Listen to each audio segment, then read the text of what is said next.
আসসালামু আলাইকুম। স্ক্রিনে দেখতে পাচ্ছেন এটা একটা সোফা সেট সুন্দর করে সাজানো আছে। এটাও সোফা সেট, এটাও আরো বেহতরিন ভাবে সাজানো আছে। এটার স্ট্যান্ডার্ড লাইনের সোফা সেট।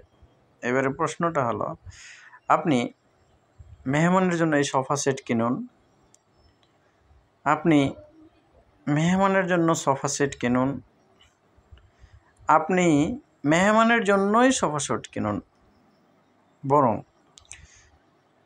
একটা নতুন জিনিস কিনুন। সেটা হলো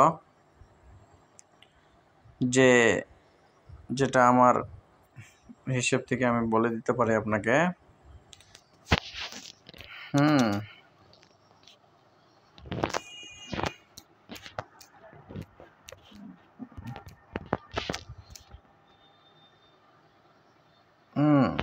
এবারে প্রশ্ন হলো এটা, স্ক্রিনে দেখতে পাচ্ছেন পরিবেশ। এই পরিবেশ কি করবেন? পরিবেশ কোনো দরকার লাগে? উত্তর হলো হ্যাঁ, লাগে। পরিবেশ অনেক বড় জিনিস, একটা অনেক অনেক বড় জিনিস। তো পরিবেশ কি কাজ করে? আর এই পরিবেশ এখানে পেয়ে গেছি পরিবেশ শিক্ষা।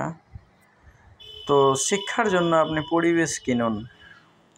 বর্তমান সমাজে শিক্ষার জন্য পরিবেশ কেনা খুবই জরুরি, কারণ এই পরিবেশ এর অভাবে আপনার লাখ টাকা থাকা সত্ত্বেও আপনার বাড়িতে শিক্ষা ঢুকলো না, বিদ্যা ঢুকলো না, জ্ঞান কি জিনিস ঢুকিল না। সুতরাং মেহমানের জন্য সোফা কিনুন, আর বিদ্যার জন্য পরিবেশ কিনুন। পরিবেশকে কন্ট্রোল করুন, বাড়ির কর্তা হিসেবে বাড়ির পরিবেশকে কন্ট্রোল করুন। নিজের বাচ্চাকে লেখাপড়া শেখার জন্য খুবই সচেষ্ট হয়ে দাঁড়ান, দায়িত্বের সহকারে সচেষ্ট হয়ে দাঁড়িয়ে উঠুন। কারণ কোনো রকম পরিস্থিতি এমন যে কোনো রকম শিক্ষা আপনি ফ্রিলি পাচ্ছেন না। আপনাকে শিখতে গেলে অনেক খরচ করতে হচ্ছে। আর উচিত যে ভালো ভালো যারা শিক্ষা নিয়ে লেখাপড়া শিখে পড়ে আছে তাদের দিকে তাকানো এবং তাদেরকে যে কোনো একটা দায়িত্ব বা কাজ দেওয়া, যাতে অ্যাটলিস্ট পরিবেশটা ঠিক থাকে। লাগে না পড়াশোনার জন্য খুব বড় স্কুল বা খুব দামি স্কুল লাগে না, পরিবেশ ঠিক থাকলে অনেক কিছু এমনিতেই শিখে যায়। হ্যাঁ, স্পেশালি যেটুকু শেখার সেটুকু শিক্ষকের কাছ থেকে শেখা হয়। তো আলটিমেটলি যেটা বলার সেটা হলো, মেহমানের জন্য সোফা কিনুন, সোফা সেট কিনুন, তবে বিদ্যার জন্য আপনি পরিবেশ কিনুন। এটা খুবই জরুরি। পরিবেশ কিনুন মানে হাটে বাজারে পরিবেশ কিনে পাবেন এরকম বিষয় না। পরিবেশ তৈরি করুন, পরিবেশ গঠন করুন। কথা কি কাজে লাগবে? কথা অনেক কাজে লাগে। আপনার বাড়িতে পড়াশোনার যে একটা পরিবেশ, সে জায়গায় কাজে লাগে। আবার আরেকটা কি কাজে লাগে? আরেকটা কাজে লাগে, সেটা হলো আপনি একটি ইনস্টিটিউশন চালাচ্ছেন, সেই ইনস্টিটিউশনের পরিবেশ তৈরি করার কাজে লাগে। সেই সময় পরিবেশ তৈরি করতে পারলে আপনার ইনস্টিটিউশনের বাচ্চারা এমনিতেই ভালো শিখে যাবে। এটা খুবই গুরুত্বপূর্ণ ব্যবহার একটা। আর ভারতবর্ষের প্রত্যেক ইনস্টিটিউশনের প্রথম লক্ষ্য হওয়া উচিত পরিবেশ ঠিক করা।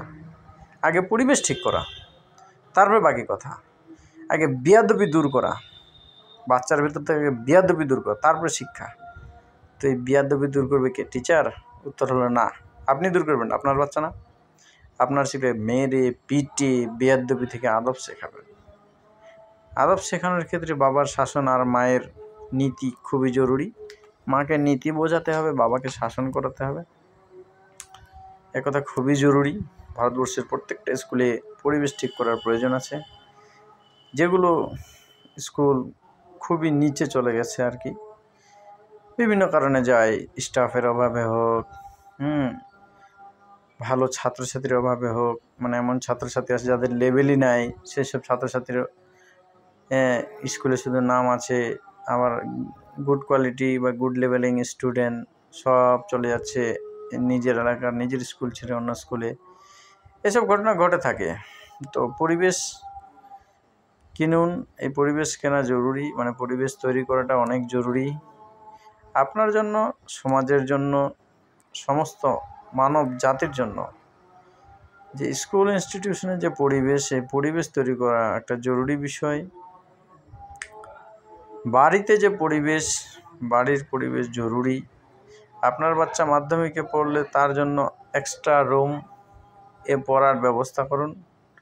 সেই রুমে কেউ যাতায়াত করবে না, নিজস্ব পার্সোনাল বাবা মা ছাড়া, অথবা দায়িত্ববান যে মানুষ আছে সে ছাড়া আর কি।